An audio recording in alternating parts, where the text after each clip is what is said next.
Shalom, amanginang yang dikasihi oleh Tuhan Yesus Kristus. Malam hari ini kita akan merenungkan firman Tuhan. Mari kita bersatu dalam doa. Damai sejahtera Allah yang melampaui segala akal, itulah yang memelihara hati dan pikiranmu dalam Kristus Yesus Tuhan kita. Amin. Firman Tuhan bagi kita pada malam hari ini amanginang tertulis dalam Ibrani pasal yang keempat, ayat yang ke-14 hingga pasal 5 ayat 1 sampai ayat yang keempat. Beginilah bunyi firman Tuhan. Yesus sebagai imam besar. Karena kita sekarang mempunyai imam besar agung yang telah melintasi semua langit, yaitu Yesus anak Allah, baiklah kita teguh berpegang pada pengakuan iman kita. Sebab setiap imam besar yang dipilih dari antara manusia ditetapkan bagi manusia dalam hubungan mereka dengan Allah, supaya ia mempersembahkan persembahan dan korban karena dosa. Ia harus dapat mengerti orang-orang yang jahil dan orang-orang yang sesat, karena ia sendiri penuh dengan kelemahan, yang mengharuskannya untuk mempersembahkan korban karena dosa, bukan saja bagi umat tetapi juga bagi dirinya sendiri. Dan tidak seorang pun yang mengambil kehormatan itu bagi dirinya sendiri, tetapi dipanggil untuk itu oleh Allah, seperti yang telah terjadi dengan Harun. Sampai di sini pembacaan firman Tuhan. Amanginang yang dikasihi oleh Tuhan Yesus Kristus, pada malam hari ini kita akan merenungkan firman Tuhan ini dengan topik Yesus Imam Besar Agung. Pada firman Tuhan ini, surat ini secara khusus ditujukan kepada orang Kristen yang ada Yahudi, dan pada saat itu keadaan dan kondisi mereka sedang mengalami penganiayaan dan keputusasaan oleh karena banyaknya orang yang menindas mereka karena percaya kepada Tuhan. Dengan tujuan penulisan surat ini supaya mereka tetap teguh dalam iman akan Tuhan Yesus, sekalipun mereka mengalami berbagai macam tekanan. Dan penulis dalam hal ini menekankan, yang pertama, supaya mereka tetap mempertahankan pengakuan mereka terhadap Kristus hingga sampai pada kesudahannya. Dan yang kedua, untuk maju terus dalam kedewasaan iman sekalipun mereka ditekan. Dan yang ketiga, untuk tidak kembali kepada kehidupan yang lama, namun biarlah mereka tetap berjalan sekalipun langkah mereka banyak yang menghambat oleh karena keyakinan kepercayaan akan Yesus Kristus. Dan kalau kita perhatikan topik utama dari firman Tuhan ini berbicara mengenai imam besar. Imam besar dalam tradisi Yahudi adalah sebuah jabatan yang tertinggi yang kemudian mewakili umat di hadapan Allah. Jabatan itu diberikan kepada seseorang dan dialah yang akan mewakili umat di hadapan Allah. Karena itu seorang imam besar adalah seorang yang dipilih dan dikhususkan serta dikuduskan oleh Allah. Dia adalah seorang yang diurapi. Tetapi walaupun demikian dia tetaplah manusia yang memiliki kelemahan, yang memiliki keterbatasan, yang penuh dengan cacat, yang penuh dengan celah. Dia adalah seorang yang berdosa.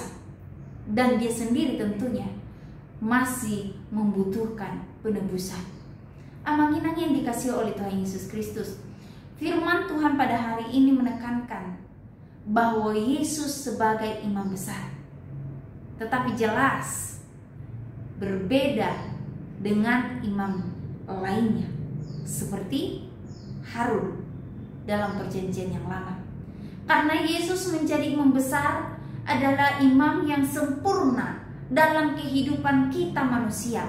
Dia adalah imam besar yang tanpa celah, yang tanpa noda dan tanpa dosa. Dia adalah imam besar yang maha kudus dan yang maha mulia.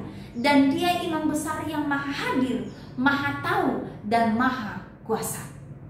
Sangat berbeda dengan imam besar yang dipilih dalam perjanjian yang lama. Sebagaimana ayat 15 berkata, sebagai imam besar ia turut merasakan apa yang kita rasakan. Di tengah keadaan yang menakutkan, di tengah keadaan yang mencekam, sekalipun ia turut merasakan kalau kita takut, kalau kita kita cemas, kalau kita ragu, kalau kita khawatir, dan kalau ada suatu hal yang mengganjal dalam kehidupan kita, Dia sangat mengerti dan Dia tahu segalanya. Yesus sangat memahami kelemahan kita. Yesus sangat memahami keterbatasan kita. Untuk itu Dia datang dan Dia setia mendampingi dan menyertai kehidupan kita sebagai imam besar. Dia selalu menguatkan kita dengan caranya yang tidak terduga dalam kehidupan kita. Yesus menjadi imam besar yang memiliki teladan yang sangat luar biasa. Jika dalam perjanjian lama, para imam harus memberikan korban penghapusan dosa dan korban penghapusan salah melalui korban-korban. Dalam hal ini, Yesus sendiri yang menjadi korban untuk penghapusan segala dosa umat manusia. Yesus sendiri menjadikan dirinya sebagai korban untuk mendamaikan kita dengan Dia. Pengorbanan yang secara total sebagai bukti kasih-Nya yang tidak terbatas dalam kehidupan kita manusia. Ia adalah penebus yang suci. Ia mengerti apa yang kita lalui. Ia sangat pedulikan kita. Maka Ia tetap ada hadir dalam setiap kehidupan kita. Untuk itu disebutkan dalam firman Tuhan ini tadi, Ia harus dapat mengerti orang yang jahil dan orang yang sesat karena Ia sendiri penuh dengan kelemahan. Jika manusia dituntut untuk mengerti, tapi Allah kita, tanpa kita harus berkata, Tuhan tolong pahami, Tuhan tolong mengerti kehidupan dan kondisi kami. Dia Allah yang sangat mengerti. Dia mengetahui apa yang sedang terjadi dalam kehidupan kita.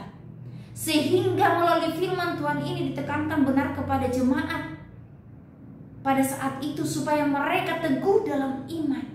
Mereka tidak perlu khawatir, mereka tidak perlu ragu karena Dia Allah yang adalah imam besar.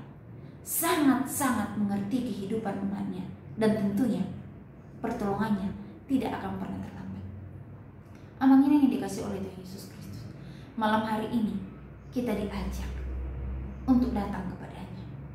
Percayalah, sebagai imam besar yang agung, Allah kita, Tuhan Yesus Kristus yang sudah mati disalibkan untuk menebus dosa kita, akan datang menghampiri kehidupan kita, mengangkat setiap beban kehidupan kita.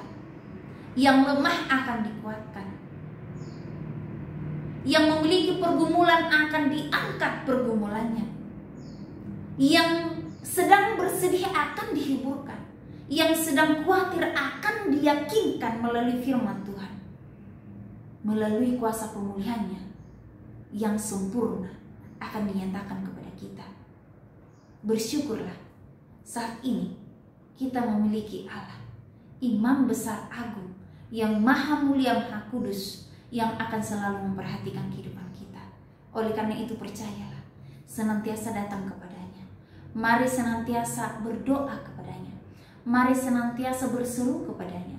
Percaya Dia akan menolong dan memberikan kekuatan dan memberikan kelegaan dan akan menyatakan pertolongan dalam kehidupan kita. Amin. Mari kita bersatu dalam doa. Ya Tuhan Allah kami sungguh mengucap syukur memiliki Allah yang maha kuasa sebagai imam besar agung dalam kehidupan kami, yang setia memperhatikan, yang setia memelihara kami.